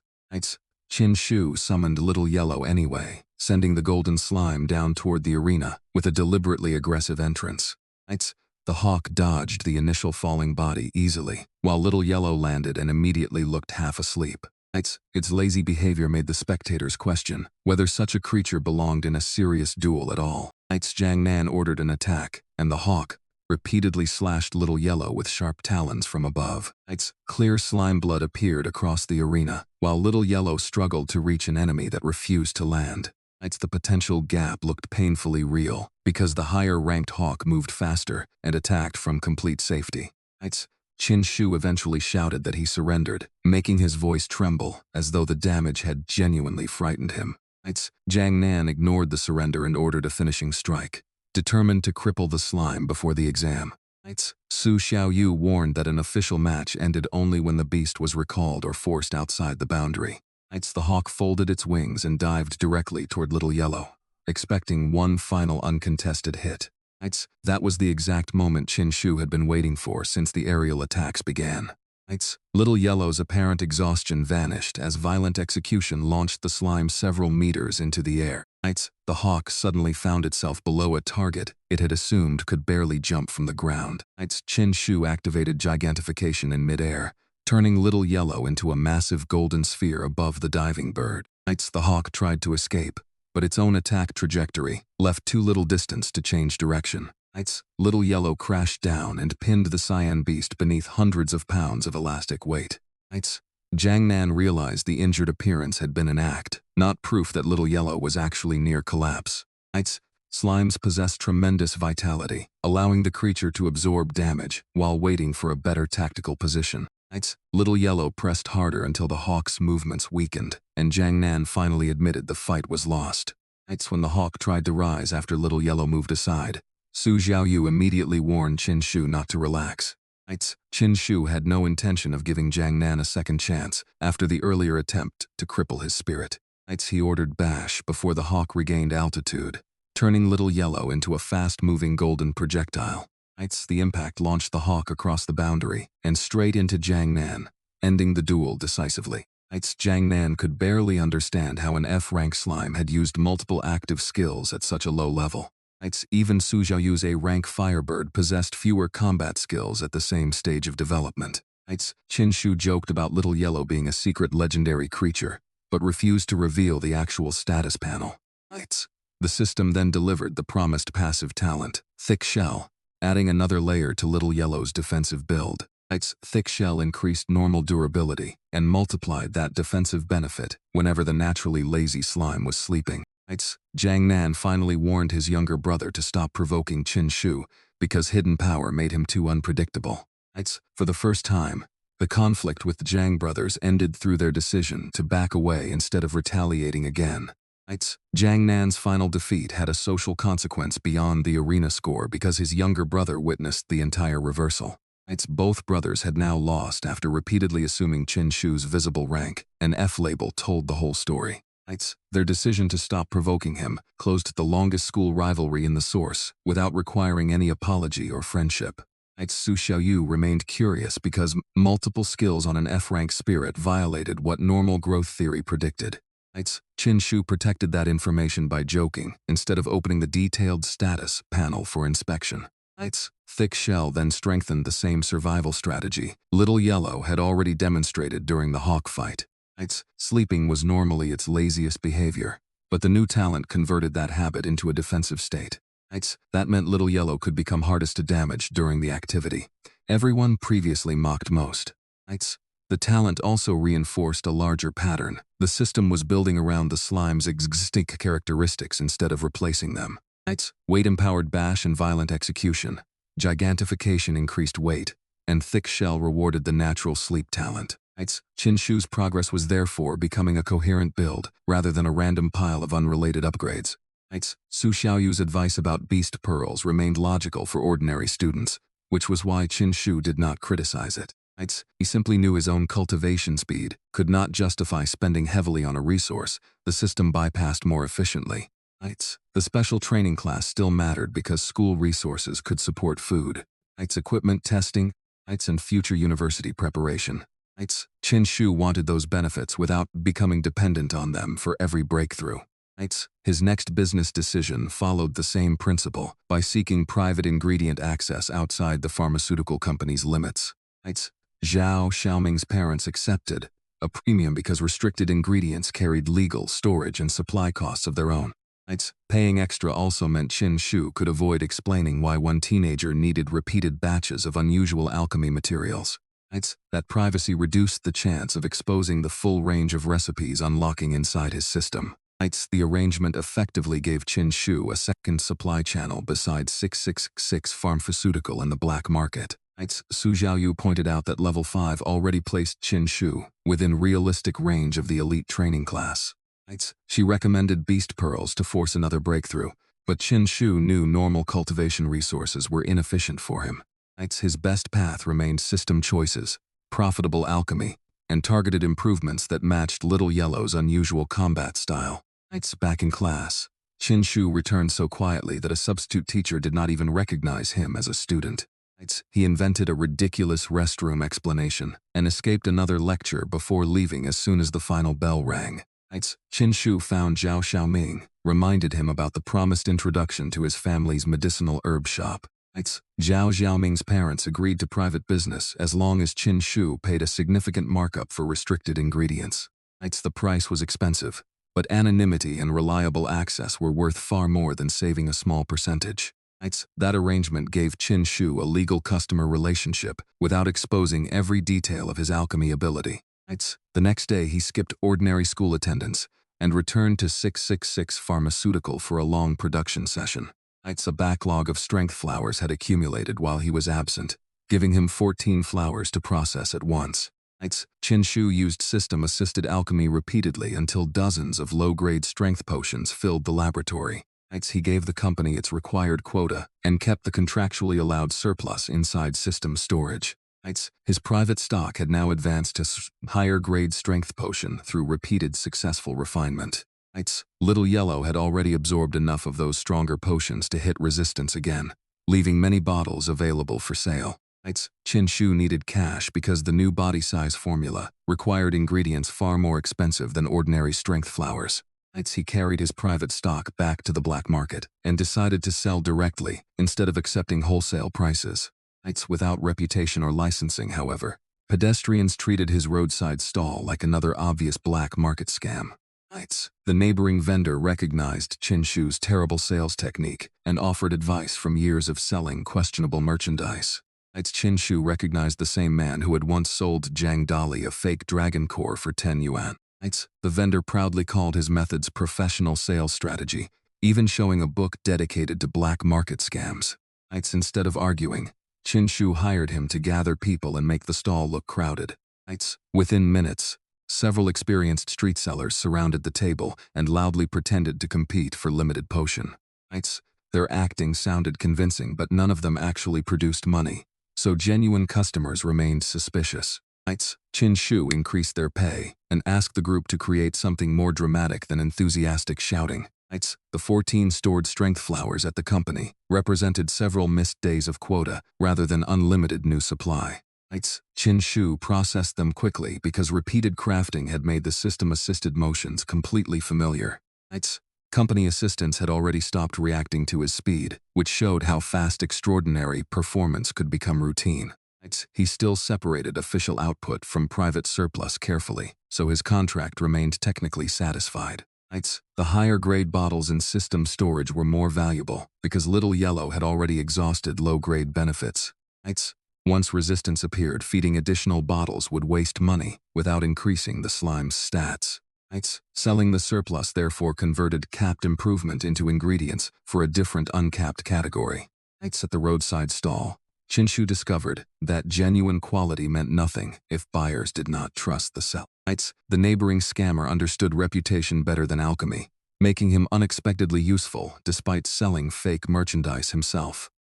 Chin Shu paid for staged social proof because crowds in the black market interpreted popularity as evidence of opportunity. The first performance failed because spectators could see excitement without seeing money change hands. The staged fight solved that problem by making the stall look important enough for strangers to investigate. Wang Tianba's fake bloody collapse pushed the act so far that Chin Shu briefly wondered whether someone had actually been injured. The smell of ketchup revealed the performance before authorities became involved. A real university combat student then provided the credible verification the hired actors could never create. Chin Shu requested identification before giving away a sample because he wanted accountability if the stranger lied about the result. The insect's immediate response settled the authenticity question faster than any speech from the seller could have done. Once the crowd trusted the product, the low price became an advantage instead of another reason for suspicion. The rapid sale demonstrated that Chin Shu's real challenge was distribution, not production quality. Paying the actors generously preserved a useful network for future black market sales instead of treating them as disposable tools. The hired sellers immediately began a staged argument that escalated into a fake fight beside the potion stall. One especially committed performer used ketchup to imitate blood before collapsing while demanding another bottle. The spectacle attracted a real crowd, exactly as Chin Shu intended, because black market visitors loved public chaos. Chin Shu repeatedly announced the unusually low price of 8,000 yuan for genuine mid-grade strength potion. Potential buyers still demanded proof, so Chin Shu selected a university student whose identification could be verified. The student summoned a blue-winged insect and allowed it to sample a small amount from one bottle. Its reaction confirmed that the potion was genuine, giving the crowd credible evidence that the cheap product was not fake. Sales exploded immediately and the stock disappeared as quickly as Chin Shu could exchange bottles for money. He discounted several bottles for the verifying student, then paid every hired performer more than originally promised. The most dedicated actor received an especially large bonus because carrying ketchup for fake injuries showed memorable commitment. By the end of the sale, Chin Shu's account held more than 300,000 yuan. That money went straight toward the next phase of Little Yellow's development, instead of personal luxury. At Zhao Xiaoming's family shop, Chin Shu bought every giant fruit available, and the secondary herbs needed for body-size potion. The giant fruit cost tens of thousands each, making the experiment one of his largest investments so far. Back home, he refined the ingredients into 20 bottles of body-size potion, without revealing the formula publicly. Unlike ordinary gigantification, these potions permanently increased Little Yellow's base physical dimensions rather than providing temporary expansion. Chin Shu fed all 20 bottles to the slime and watched its natural size increase by roughly 15%. The potion still allowed more growth before resistance, meaning another expensive batch could push the total much higher. Little Yellow was already about a meter wide before activating skills, and gigantification could expand it beyond 4 meters. For a creature whose strongest attacks depended on weight, every percentage of permanent size carried direct combat value. Chin Shu imagined a future where the same F-rank slime could crush far more prestigious beasts simply by landing correctly. Later, while eating at a neighborhood restaurant, he spotted Wang Tong and called the elite student inside. Wang Tong thanked him for protecting Su Xiaoyu during the black market incident and asked for another favor. He still wanted Su Xiaoyu on his future competition team and hoped Chin Shu could persuade her to join. The system offered money for helping Wang Tong, but a different answer promised another permanent increase to Little Yellow's attributes. Giant fruit belonged to a different ingredient category from strength flowers, so even Chin Shu's existing supplier could not provide unlimited amounts. Clearing Zhao Xiaoming's family stock cost most of the money he had just earned through potion sales. The investment made sense because permanent size multiplied the value of several Little Yellow skills at once. 20 bottles produced only part of the possible growth, proving body modification was far more expensive than low-grade strength enhancement. Normal family would need close to a fortune to chase the same percentage without Chin Shu's alchemy advantage.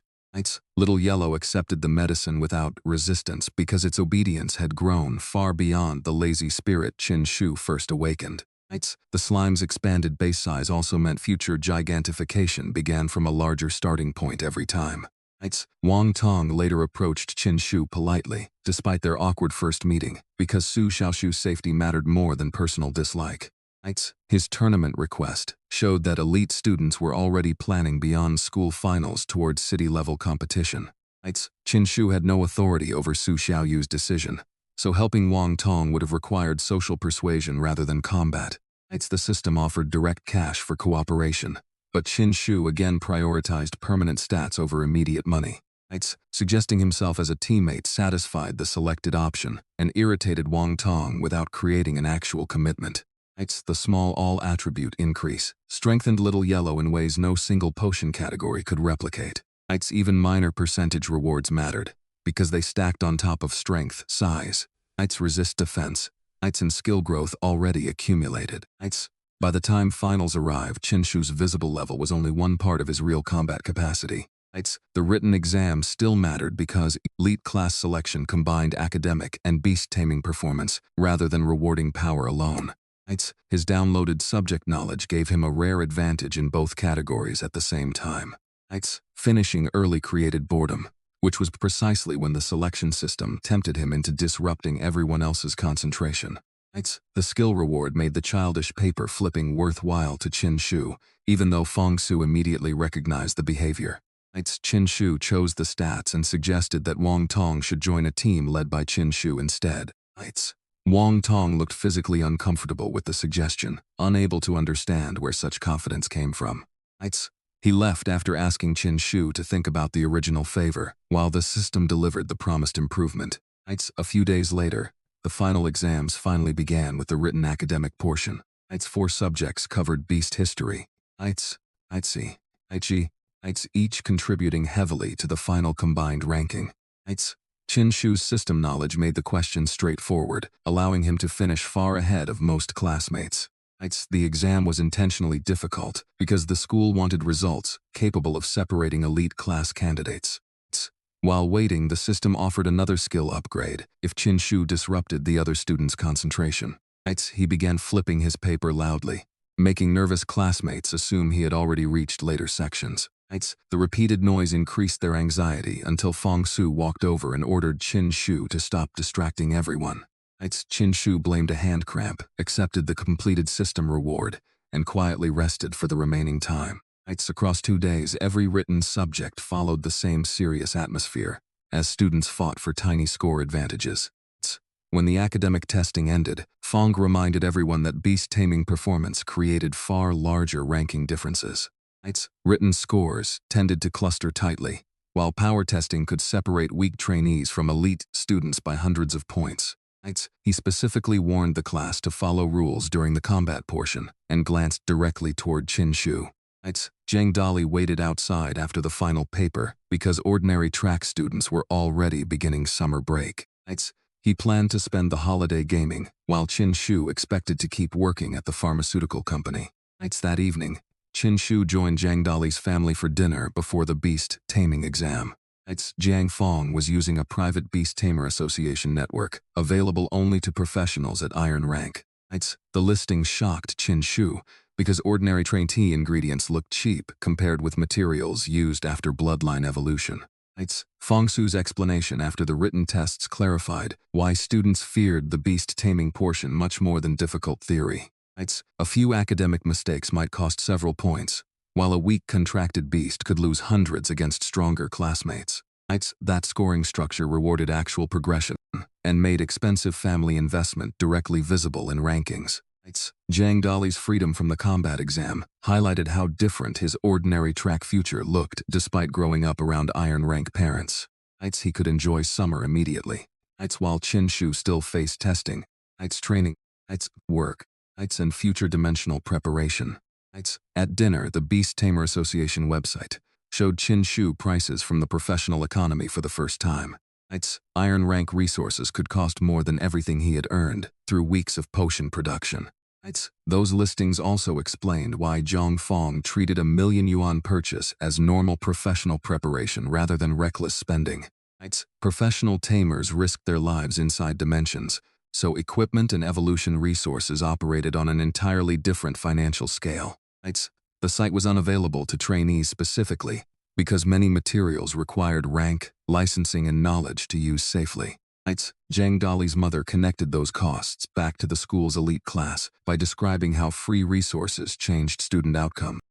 Strong school support could save a family from paying enormous sums just to keep a talented child competitive. That made Xiao Bing's earlier fall from Class 1 easier to understand, even though her own talent remained excellent.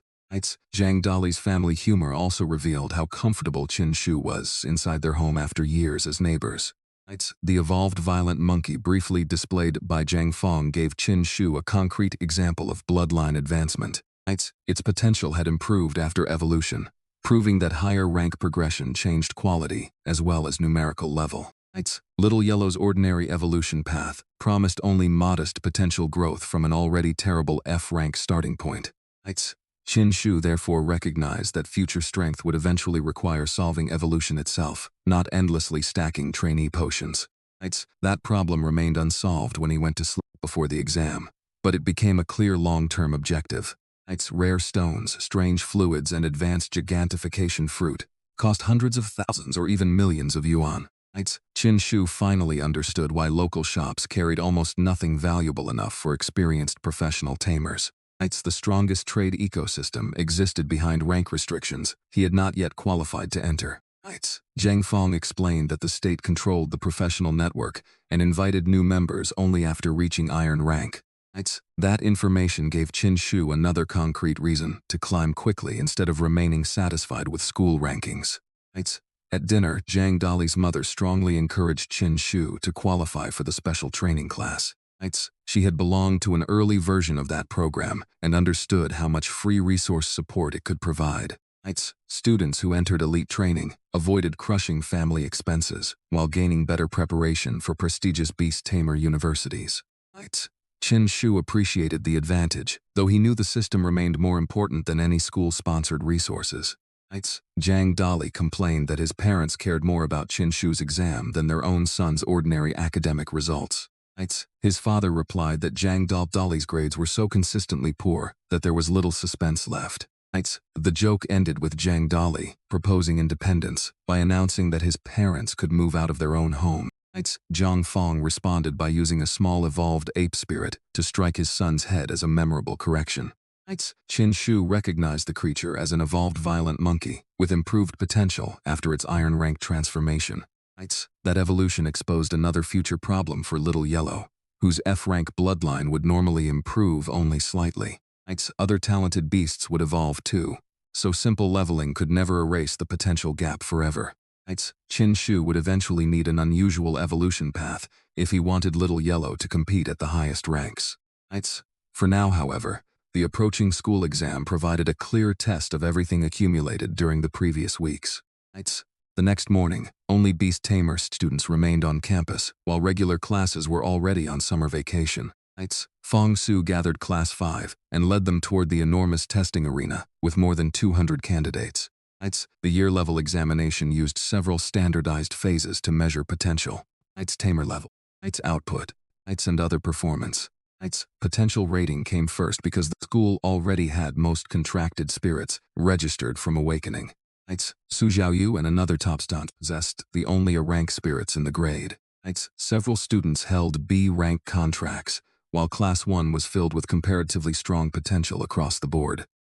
Chin Shu remained unique for the opposite reason, because Little Yellow was the only visible F-rank candidate still competing seriously. The quiet campus on Beast exam morning felt different, because every ordinary student had already disappeared for summer. Only candidates whose futures depended on contracted spirits remained, creating a far more focused atmosphere around the arena. 5 testing phases meant no single talent could completely hide weaknesses across potential, level, and practical combat performance. Its potential ratings were mostly administrative, but public appeal required revealing a detailed status panel to justify any change. Chin Shu refused to appeal because proving Little Yellow had unusual skills would sacrifice the information advantage he valued.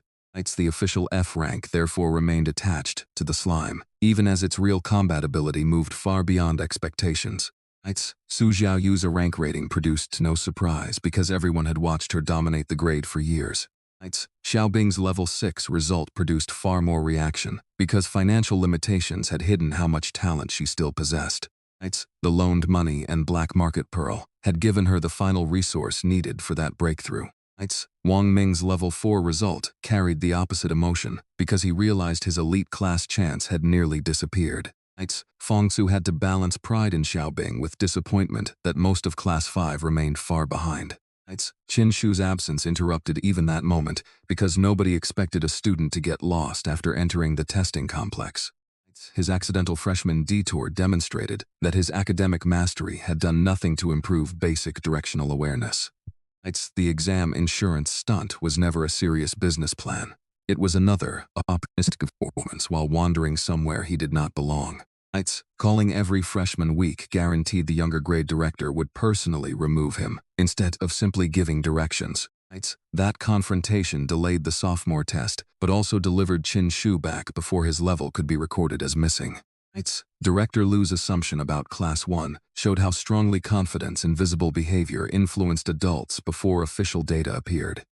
Fong Su already knew better, which made the coming status reveal even more satisfying for the students who would watch Chin Shu change. The level device displayed only information Chin Shu allowed, protecting Little Yellow's hidden talents from the entire hall. The F-rank label beside level 5 created a contradiction no normal cultivation path could explain easily. Most students with F-rank spirits had already abandoned the combat track rather than force families to fund impossible progression. Chin Shu did not challenge Little Yellow's official potential rating because revealing hidden skills would only expose information unnecessarily. The second phase measured the actual beast-tamer level through synchronized status panels. Su Xiaoyu remained level 7, confirming her place at the top of the year. Several elite students followed at level 6, while Class 1's weakest candidates still hovered around level 5. Then Xiaobing stepped forward for Class 5 and revealed that she had successfully broken through to level 6. The proctors reacted with surprise because such strength from the lowest class immediately made her a SUS elite training candidate. Her risky black market investment had worked, validating the loan she had requested from Chin Shu. Wang Ming followed at level 4 and looked crushed because he had failed to reach the level needed for a strong ranking. Li Xuan also tested at level 4, while most Class 5 students remained around level 3. Fong Su still looked pleased because Xiaobing alone gave the class a result worth celebrating. Then the proctor checked the roster and discovered Class 5 was missing one registered student. Fong Su turned around and realized Chin Shu had somehow disappeared during the most important exam of the semester. Panic spread across his face because he distinctly remembered bringing the troublesome student into the testing complex. The doors finally opened, and a younger grade director walked in beside an exhausted-looking Chin Shu. The director asked whether Fong Su wanted to reclaim the student currently causing problems in the freshman testing area. Chin Shu had followed the wrong line and wandered into the first-year examination without noticing unfamiliar faces. Instead of quietly leaving, he had apparently tried selling the freshman, a ridiculous form of examination insurance. Then he announced that he was not targeting anyone specifically because he considered everyone there equally weak. The freshman director looked as though the encounter had removed several years from his patience. Fong Su apologized repeatedly and pulled Chin Shu back toward the correct group before another incident could begin. Director Lu, who supervised the sophomore test, initially treated Chin Shu as another arrogant student needing discipline. He still assumed anyone this confident must come from Class 1 and possess at least respectable natural potential. Fong Su did not correct that assumption immediately because the level test was about to reveal the truth anyway. Chin Shu stepped toward the device and synchronized the basic information he had chosen to make public. Fong Su's shock came partly from remembering how recently Chin Shu had entered Class 5 at only level 1. Normal students could not cross several levels in that time without extraordinary talent, money, or both. Chin Shu had shown neither conventional cultivation discipline nor public spending capable of explaining the growth. His dramatic response to the reveal turned genuine school interest into another test of Director Lu's patience. The system rewarded the performance by improving Little Yellow's charge-related ability, making the embarrassment strategically worthwhile. Director Lu still recognized the underlying value and moved the test forward rather than punishing a promising student immediately. Level 5 placed Chin Shu around the top 40, but only 20 elite training positions existed. That meant combat output and written scores still had to lift him above stronger potential students clustered near the cutoff. The yellow testing sphere measured short damage, favoring creatures capable of concentrating power into a few seconds. Little Yellow's bash and weight-based attacks were well suited to that format in principle. However, the source never reveals which technique Chin Shu actually selects once his turn begins. Su Xiaoyu's Flame Claw established an A-grade benchmark without exposing any surprise because her Firebird was already famous. Students after her demonstrated how identical levels could produce wildly different grades depending on species, skills, and control. Some beasts relied on claws or bites, while others used elemental bursts or specialized impact abilities. The machine reduced every style into a standardized score, so teachers could compare candidates across different contracts. Chin Shu watched those results while keeping Little Yellow unsummoned until the exact moment his name approached. Classmates now knew his level but still lacked any idea how much the slime's body had changed through potions. They also did not know gigantification had been upgraded, violent execution had been learned, or thick shell had appeared after the duel. Every hidden improvement meant the public F label described origin rather than current practical threat. The combat sphere would therefore become the first neutral school instrument positioned to judge Little Yellow's actual output. The screen showed Golden Slime potential F and Chin Shu at level 5. For several seconds, the testing hall became completely silent as students processed the impossible combination. A level 5 Tamer from class 5 was already surprising, but reaching it with an F-rank contracted spirit looked even stranger. Fong Su stared because he had never seen Chin Shu perform enough normal cultivation to explain such rapid growth. The classmates who still remembered his level 1 transfer reacted as though the class clown had changed identities overnight. Director Lu's annoyance shifted toward interest because hidden strength mattered more to the school than a student's annoying personality. The system appeared again, offering several possible reactions to the public reveal. Chin Shu chose the option that improved Little Yellow's charge-related skill if he acted dramatically. He tilted his head toward the ceiling and apologized for being unable to suppress his extraordinary talent any longer. The speech became increasingly ridiculous, as Chin Shu claimed his own growth had exceeded even his attempts to remain ordinary. Director Lu finally cut him off and ordered the exam to continue before the apology became longer than the test. Despite the F-rank label, level 5 placed Chin Shu inside roughly the top portion of the entire year. That meant the coming combat phase could meaningfully change his final elite class ranking.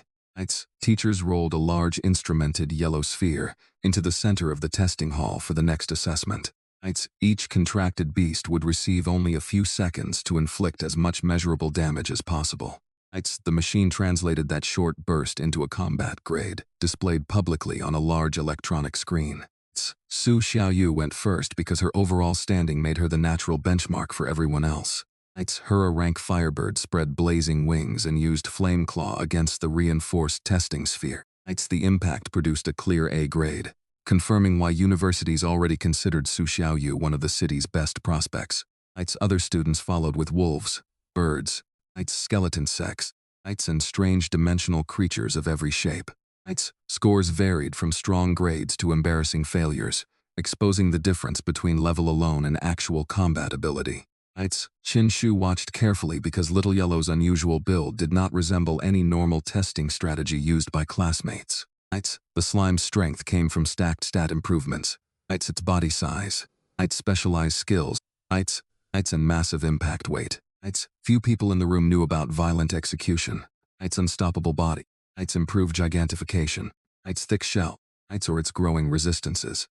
Most still saw the official F-rank label and assumed level 5 represented the absolute limit of what mattered. When the line finally moved forward, Chin Shu approached the testing area with Little Yellow waiting inside his contract space.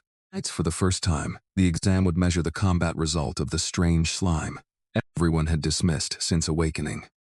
Chin Shu stepped forward with no need to prove that Little Yellow's official potential had magically changed. The exam only required whatever damage the contracted beast could genuinely produce within the allowed testing window. His current position was already radically different from the student who had transferred into Class 5 at Level 1. He had money from Alchemy, private ingredient access, stronger academic knowledge, and several combat skills nobody expected. Little Yellow had permanent strength gains from potion, Its permanent size growth. Its improved resistances. Its and multiple system-granted abilities. Its the slime had defeated a level 4 snake, crushed Jiang Yi's skeleton, and beaten Jiang Nan's level 6 hawk through tactics. None of those victories had been officially measured by the school, under standardized conditions. Fong Su now had to evaluate the same student he once expected to fail out of the beast-tamer track. Xiao Bing had already secured her own level 6 breakthrough, while Su Xiaoyu remained the clear public benchmark. The elite training cutoff was still unresolved because the remaining phases and final combined scores had not been announced. The same F-rank label that once pushed him into ordinary classes now stood beside a level 5 status nobody could ignore. Fong Su watched from the sidelines, no longer treating Chin Shu as a student who merely needed to avoid last place. Classmates who once expected nothing from Little Yellow had already witnessed too many impossible changes to laugh at the slime now. Chin Shu reached the marked position and focused on the contract space, where Little Yellow waited quietly for his command. Whatever score followed, he had already carried an F-rank slime from abandonment into the center of the grade's most important exam.